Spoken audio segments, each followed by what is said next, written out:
Hello guys.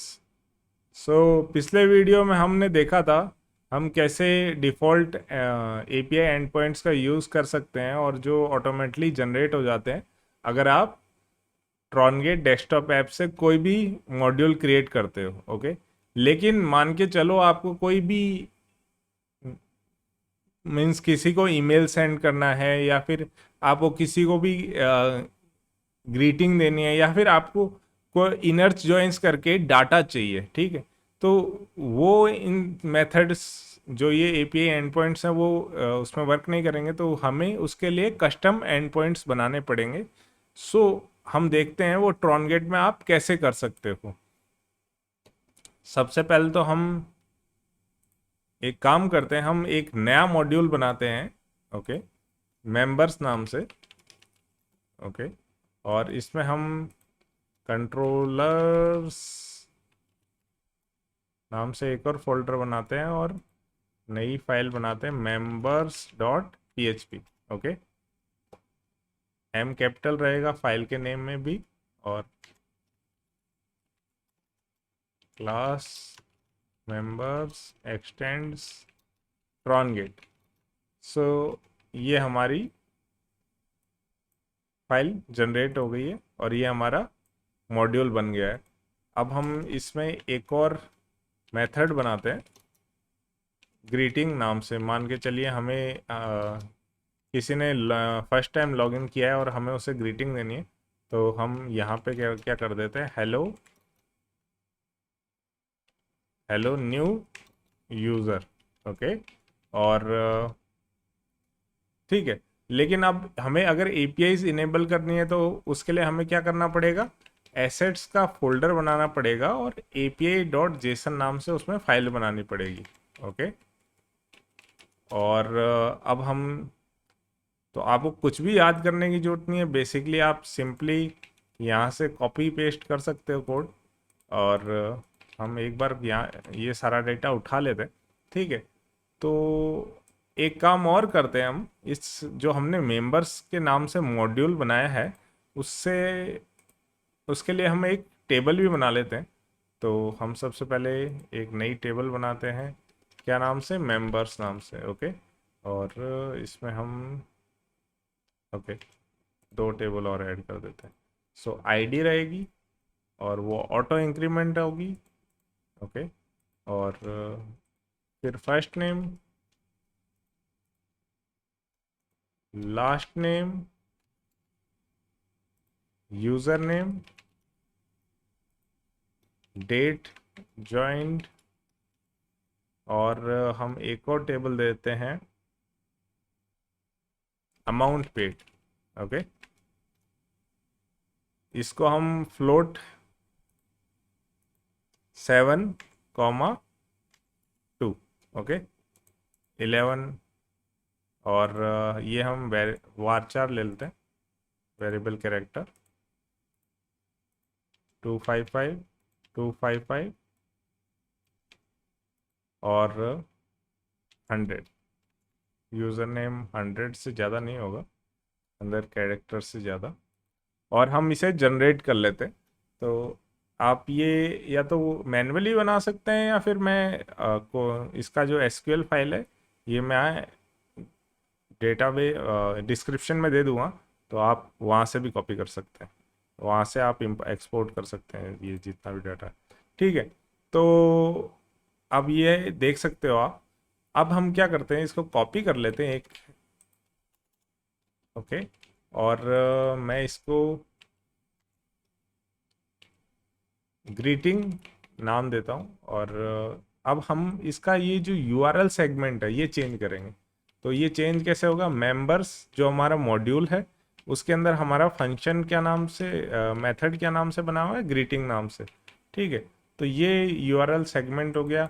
ये अभी मैं इसे रिक्वेस्ट टाइप गेट ही रखता हूँ, fetch rows from members table. Okay, और बाकी सब हम वैसे का वैसा रखते हैं। हम और रोल्स हम और यूज़र टाइप जनरेट करके यहाँ पे अगर मैं मेंबर्स के, जैसे यहाँ पे आपको ट्रॉनगेट में क्या मिलता है बाय डिफ़ॉल्ट, ये कुछ टेबल्स जनरेट हो जाती हैं और आप यहाँ पे जैसे यूज़र लेवल्स देख सकते हैं, एडमिन है, अभी बाय डिफ़ॉल्ट एडमिन है।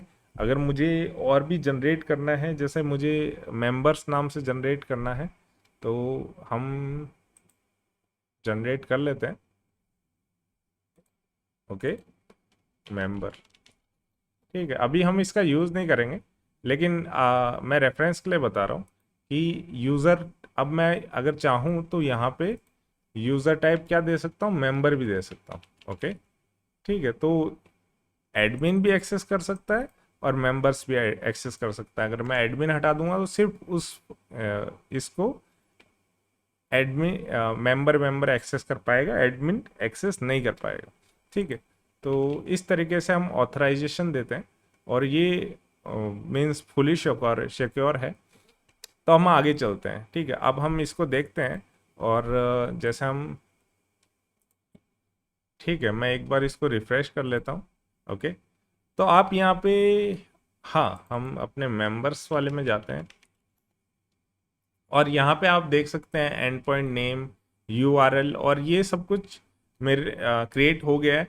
अब मैं अगर इसके अंदर जाता हूँ और बाईपास हम ऑथराइजेशन कर लेते हैं और मैं सबमिट करता हूँ, तो आप यहाँ पे मुझे सर्वर रेस्पॉन्स 200 आ रहा है और मेरा जो एको कराया हुआ जो मैसेज था वो यहाँ पे मेरे को दिख रहा है। ठीक है, तो आप देख सकते हैं कितनी आसानी से आप कोई नया कस्टम एंड पॉइंट बना सकते हैं। और अगर मान के चलिए कि मैं इसको चेंज करता हूँ, अगर मुझे यहाँ पे रिक्वेस्ट टाइप गेट की जगह पोस्ट चाहिए, ठीक है, तो मैं यहाँ पे मैंने इस पोस्ट में चेंज कर दिया। अब अगर मैं इसको रिफ्रेश करूँगा तो आप यहाँ पे ये देख सकते हैं कि इसका कलर चेंज हो गया और ये अब पोस्ट मेथड बन चुका है। ठीक है, ठीक है। अगर मैं जैसे इसमें कुछ पैरामीटर्स पास करना चाहूँ, जैसे कि मान के चलिए name,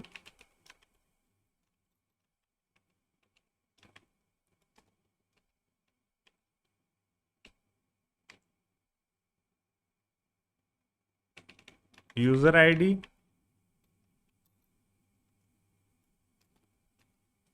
amount paid. Okay, so ये पैरामीटर्स अगर मैं सेंड करता हूँ, ठीक है, तो इनवैलिड जेसन बता रहा है ये मेरे को। ओके, इसका कारण क्या है? ओके, ये यहाँ पे आ रहा है। अब मैं बाईपास ऑथराइजेशन करके सेंड करता हूँ, तो अब मुझे ये 200 सर्वर रेस्पॉन्स दे रहा है। तो अब अगर मान के चलिए ये कितना अच्छा होगा अगर मैं यहाँ पे न्यू यूज़र की जगह उसका नाम शो करूँ। तो हम क्या चलते हैं अपने ग्रीटिंग्स मेथड में, और अब मुझे अगर, ठीक है, अगर मुझे वो वेरिएबल्स चाहिए, ठीक है, तो मैं जैसे पैराम्स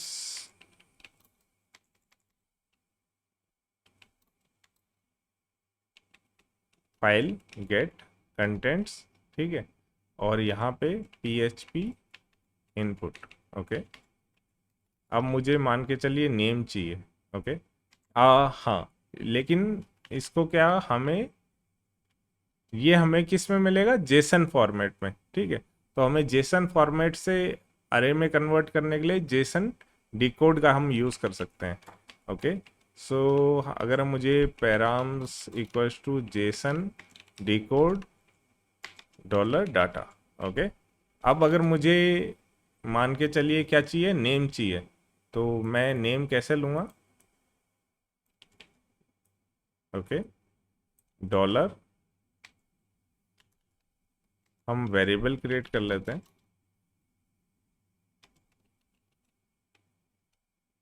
नेम, क्योंकि ये अरे फॉर्मेट में कन्वर्ट हो चुका है। ओके, अब मैं इस नेम को यहाँ पे प्रिंट करा सकता हूँ। ठीक है, तो अब मैं सिंपली यहाँ पे जाता हूँ और मैं यहाँ पे, ओके, और ये हमें क्या दे रहा है? Internal server error. ठीक है, तो इसका क्या हो सकता है, क्या इशू हो सकता है? हम सबसे, ओके, ठीक है, तो ओके, मैं यहाँ से ये कॉपी कर लेता हूँ। ठीक है, सो आपको कुछ भी याद कर रखने की ज़रूरत नहीं है।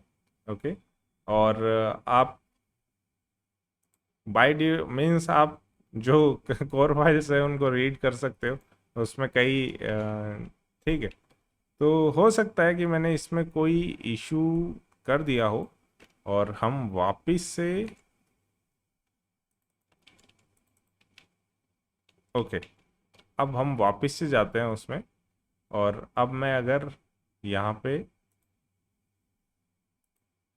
ओके, सो आप यहाँ पे देख सकते हैं, यहाँ पे नेम शो हो रहा है इंस्टेड ऑफ न्यू यूज़र की जगह। और ठीक है, अब आप ये भी देख सकते हैं कि यहाँ पे ये क्या आ रहा है, 200 आ रहा है। ठीक है, तो ये रेस्पॉन्स कोड क्यों आ रहा है? ठीक है, मीन्स आप अगर आप कस्टम रेस्पॉन्स कोड चाहते हो तो उसके लिए हम क्या कर सकते हैं, हम मान के चलिए name is double equal to Jeet. Okay, जब तो हम क्या कराएंगे, एको कराएंगे। ओके, एल्स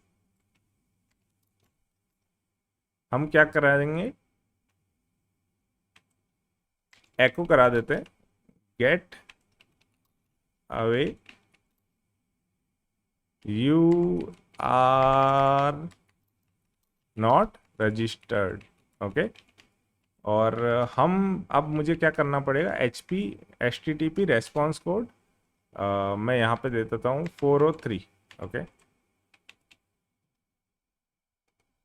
ठीक है, तो फिर अगर मैं यहाँ पे जीत की जगह एस एक और लगा देता हूँ ताकि ये, और यहाँ पे ये देख सकते हैं आप, मतलब सिर्फ ये सिंपल सी 2 लाइन लिखने के वजह से आपको क्या है, यहाँ पे रेस्पॉन्स कोड चेंज हो गया है और आपका ये मैसेज चेंज हो गया है। ठीक है, सो अब मान के चलिए कई कई जगह आप क्या होता है कि यूआरएल में पैरामीटर्स मींस पास होते हैं, और जैसे कि आप यहाँ पे ये, जैसे कि मैं आपको दिखाऊं तो जे H T T P S domain.com/user/client/33। Okay, तो इस तरीके से जो पास होती है कई बार आईडीज। ठीक है, और उनकी मदद से, यूज़र की आईडी, उनकी मदद से आप डाटा ले सकते हो। तो उसके लिए आप क्या कर सकते हो, जैसे अगर हम api.json में जाते हैं और यहाँ पे आप नीचे देखोगे तो कई जगह रिक्वायर्ड फील्ड्स दे रखी है। ठीक है, तो अब हम क्या करते हैं, इसको कॉपी कर लेते हैं और यहाँ पे जाके ओके, हमने ये पेस्ट कर दिया। ठीक है, आईडी नेम हमने इसका क्या दे देते हैं, यूज़र आईडी, और इसका लेबल हम दे देते हैं यूज़र आईडी। ठीक है, और रिक्वायर्ड है। ठीक है, सो अगर हम, अब मुझे यहाँ पे क्या करना है, एक प्लेस होल्डर बनाना है। ठीक है, वो हम कैसे बनाएंगे, करली ब्रैकेट से। ओके, मैं क्या यहाँ क्या देता हूँ, यूज़र आईडी। ओके, और अब मैं अगर इस यहाँ पे जाता हूँ और मैं इसको रिफ्रेश करता हूँ, और अब आप यहाँ पे ये देख सकते हैं यूज़र आईडी की फील्ड आ रही है। तो मैं अगर यहाँ पे 1 देके और इसे अब सेंड करता हूँ, ठीक है, तो ये हमें क्या दिखा रहा है कि हमने कोई भी पैरामीटर्स पास नहीं किए हैं। एक बार हम वो पैरामीटर्स भी पास कर देते हैं, जैसे नेम। ओके, और अभी के लिए हम सिर्फ नेम ही देते हैं। ओके, सो ये मेरा मैसेज आ रहा है। ठीक है, अगर मुझे ये आईडी चाहिए, ठीक है, तो मैं क्या कर सकता हूँ,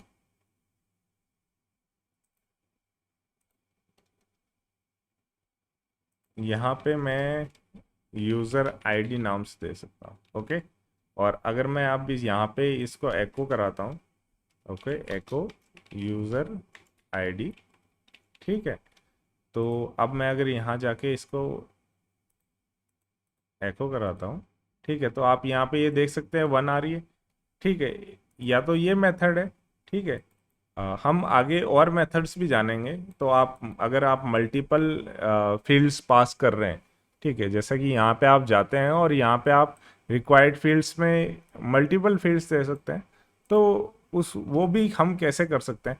अब मान के चलिए ठीक है, मैंने आपको बताया था आप इनर जॉइंस या कोई कस्टम क्वेरी कर रहे हैं और आपको वो डेटा चाहिए, तो उसके लिए हम क्या करते हैं, एक इसमें मेंबर्स में एक आईडी इंसर्ट कर देते हैं, एक रिकॉर्ड। तो हम फर्स्ट नेम जीत, ओके, यूजर नेम जीत 123। अब मैं यहाँ पे कुछ रैंडम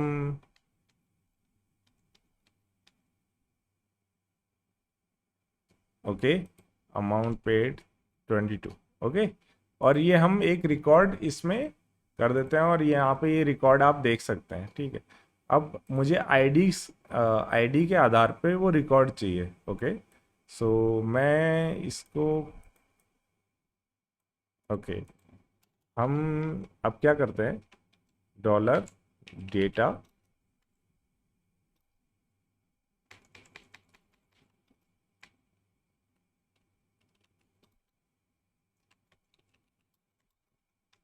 दिस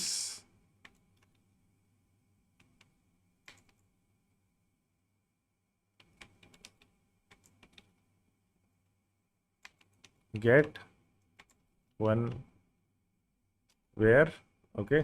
इस तरीके से आप कोई भी डेटा फैच कर सकते हैं। और यहाँ पे आप हम देखते हैं तो ये क्या है, कॉलम, उसकी वैल्यू और टारगेट टेबल, ठीक है। तो हम यहाँ पे ये करते हैं, सबसे पहले हम कॉलम का नाम दे देते हैं। कॉलम का नाम क्या है, आईडी, उसकी वैल्यू यूज़र आईडी, ओके, और target table members, okay.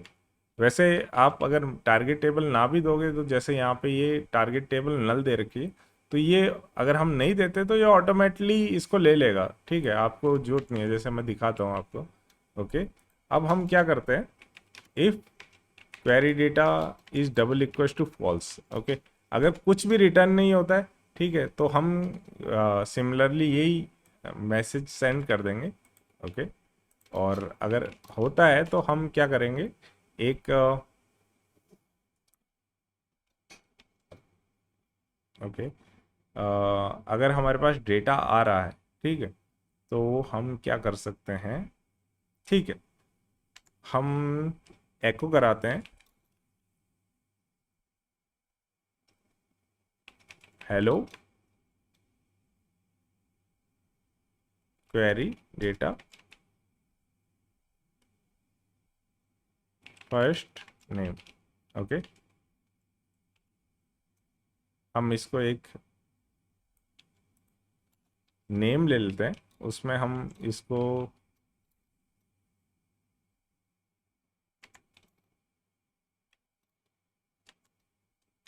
Okay, और query data last name, okay. और अब हम इस नेम को यहाँ पे पेस्ट कर देते हैं, डॉलर नेम, ओके। अब हम, मेरे हिसाब से इसकी ज़रूरत नहीं है, हम इसे कमेंट कर देते हैं। और अब अगर मैं इसमें जाता हूँ, इसे रिफ्रेश करता हूँ, ठीक है, आईडी मेरी 1 है, ठीक है। और यहाँ पे आप ये देख सकते हैं जीत सिंह आ रहा है, ठीक है, जो कि मैंने कहाँ डाला था, यहाँ पे जीत सिंह, ओके। और इसी के साथ हम ये वीडियो समाप्त करते हैं। होपफुली आपने ये वीडियो एंजॉय किया होगा। इसमें आपको मीन्स आप पूरा एक एपीआई एक्सप्लोरर पूरा देख रहे हो कि कैसे कैसे आप हर चीज़ कर सकते हो। तो हम मिलते हैं अगले नेक्स्ट वीडियो में।